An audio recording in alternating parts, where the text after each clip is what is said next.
ஓம் ஹாம் அரியம்மனே போற்றி போற்றி. இன்றைய உரையில் மணலூரில் அமைந்திருக்கும் அருள்மிகு முத்துமாரியம்மன் திருக்கோயிலை பற்றி பார்க்க இருக்கின்றோம். சரி, மணலூர் எங்கே இருக்கின்றது? தஞ்சாவூரிலிருந்து சரியாக 12 கிலோமீட்டர் தொலைவில் திருவையாறுக்கு சென்று திருவையாறிலிருந்து கும்பகோணம் செல்லும் சாலையில் 9 கிலோமீட்டர் பயணம் செய்தால் இலுப்புக்கோரை என்ற ஊர் வரும். அங்கிருந்து 1 கிலோமீட்டர் தொலைவில் இந்த மணலூர் இருக்கின்றது. காவிரி கொள்ளிடம் ஆறுகளுக்கு மத்தியிலே இருக்கின்ற பகுதியில் அமைந்த கோவில் இது. கோவிலுக்கு வெளியே கோபுரம் அருகில் தனி சன்னதியில் ஸ்ரீதேவி பூதேவியுடன் மகாவிஷ்ணு சக்தி விநாயகர் சன்னதிகள் இருக்கின்றன. காவிரி கொள்ளிடம் நதிகள் ஓடும் இந்த பகுதியில் மழைக்காலத்தில் அடிக்கடி வெள்ளப்பெருக்கு ஏற்பட்டது. இதனால் மக்கள் அவதிக்குள்ளானார்கள். மழையால் மக்களுக்கு தொந்தரவு உண்டாகக்கூடாது என்று எண்ணிய இந்த பகுதியை ஆண்ட சிற்றரசர் மழை தரும் கடவுளான மாரியம்மனை வேண்டினார். உடனே மழை நின்று வெள்ளம் வடிந்தது. இதனால் மகிழ்ந்த சிற்றரசர் இங்கு மாரியம்மனுக்கு கோவில் எழுப்பினார். வெள்ளத்தில் அடித்து வரப்பட்ட மணல்கள் அதிகமாக இருந்ததால் இந்த ஊர் மணலூர் என்று அழைக்கப்பட்டது. வயலில் கிடைத்த அம்பிகை பற்றிய ஒரு அற்புத நிகழ்வை பார்ப்போம். இந்த ஊருக்கு அருகே இருக்கின்ற நல்லூரில் விவசாயி ஒருவர் வயலில் உழுது கொண்டிருந்தார். அப்போது ஏற்கலப்பை ஓரிடத்தில் குத்தி கொண்டு நின்று விட்டது.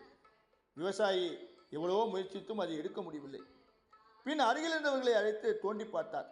அங்கே ஒரு அம்பிகையின் சிலை இருந்தது. இதை அறிந்த இந்த பகுதி சிற்றரசர் அங்கு வந்தார். அவர் சிலையை எங்கு பிரதிஷ்டை செய்வதென தெரியாமல் நின்றபோது, நான் மணலூரில் குடிகொண்டவள், என்னை அங்கே பிரதிஷ்டை செய்யுங்கள் என்று அசரீரி ஒலித்தது. உடனே சிற்றரசன் அந்த சிலையை ஒரு துணியில் சுற்றி பணியாளர் ஒருவரிடம் அந்த ஊருக்கு கொடுத்து அனுப்பினார். பணியாளரும் இங்கு வந்து ஊர் மக்களிடம் சிலையை கொடுத்து சென்றார். இப்போது மக்களுக்கு சிலையை எங்கு வைப்பதென குழப்பம் வந்துவிட்டது. எனவே சிலையை துணியிலிருந்து பிரிக்காமல் அப்படியே வைத்து விட்டார்கள். அன்றிரவில் பக்தர் ஒருவரின் கனவில் தோன்றிய சிறுமி ஒருத்தி, என்னை தெரியவில்லையா உங்களுக்கு என்று கேட்டு மாரியம்மன் கோயிலுக்குள் சென்றார். பக்தர் கனவில் வந்தது மாரியம்மன் என்று எண்ணிய மக்கள் சிலையை சுற்றியிருந்த துணியை பிரித்தார்கள். அதிலிருந்த அம்பிகை உடல் முழுவதும் அம்மை போட்டது போல முத்துக்களோடு இருந்தார். பின் மக்கள் அவளை இங்கேயே பிரதிஷ்டை செய்தார். இவளுக்கு முத்துமாரியம்மன் என்ற பெயர் ஏற்பட்டது. மாரியம்மன் அக்னிகீடம் அணிந்து 8 கைகளில் ஆயுதம் ஏந்தியபடி காட்சியளிக்கின்றார்.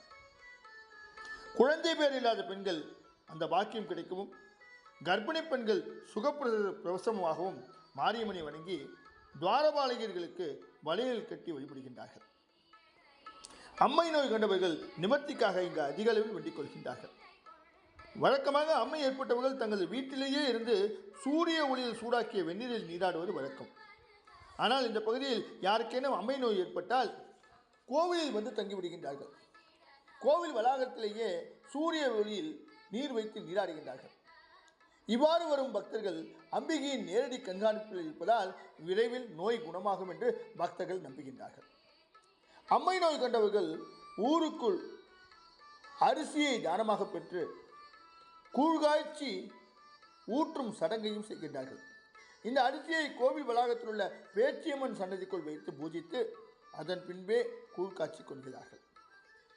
சிவராத்திரி விழா முடிந்த மறுநாள் இந்த கோவிலின் உற்சவ அம்பிகை கோவிலிருந்து புறப்பாடாவார். புன்னை நல்லூர், கும்பகோணம் என சுற்றியுள்ள பல ஊர்களுக்கும் சென்றுவிட்டு 42 நாள் கழித்து இவள் கோவிலுக்கு திரும்புவார். சித்திரை மாத முதல் திங்களன்று காப்பு கட்டு விழா துவங்கும். அடுத்த திங்களன்று அம்பிகை நேரில் புறப்பாடாவார். இந்த விழாவின் போது ஒரு ஆட்டை கோவில் முகப்பில் தொங்குவிட்டு செடில் சுட்டுதல் வைபவம் நடக்கும். அம்பிகையை வேண்டி பிரார்த்தனை நிறைவேறிய பக்தர்கள் இந்த திருவிழாவின் போது பால் குடம் காவடி எடுத்து நேர்த்திக்கடனை நிறைவேற்றுகிறார்கள். ஆவணி மழைக்காலமாகும். இந்த மாதத்தில் விவசாய நிலங்களில் பூச்சி, பாம்புகளின் தொந்தரவு இருக்கும். இதனால் விவசாய வேலை செய்யும் கணவன்களுக்கு ஆபத்து நேரக்கூடாது என்பதற்காக பெண்கள் ஆவணி ஞாயிறு விரதம் இருப்பார்கள். விவசாய நிலம் நிறைந்திருப்பதால் இந்த பகுதியிலும் இந்த விரத முறை இருக்கின்றது. ஆவணி மாத ஞாயிற்றுக்கிழமைகளில் அம்பிகைக்கு விசேஷ பூஜை நடக்கின்றது. அன்று புறப்பாடும் உண்டு. அம்மனுக்கு கூழ்காய்ச்சி ஊற்றி நேர்த்திக்கடன் செலுத்துகின்றார்கள். அம்பிகையை வேண்டி பிரார்த்தனை நிறைவேறிய பக்தர்கள் இந்த விழாவின் போது பால் குடம் காவடி எடுத்து நேர்த்திக்கடனை நிறைவேற்றிக் கொள்கின்றார்கள்.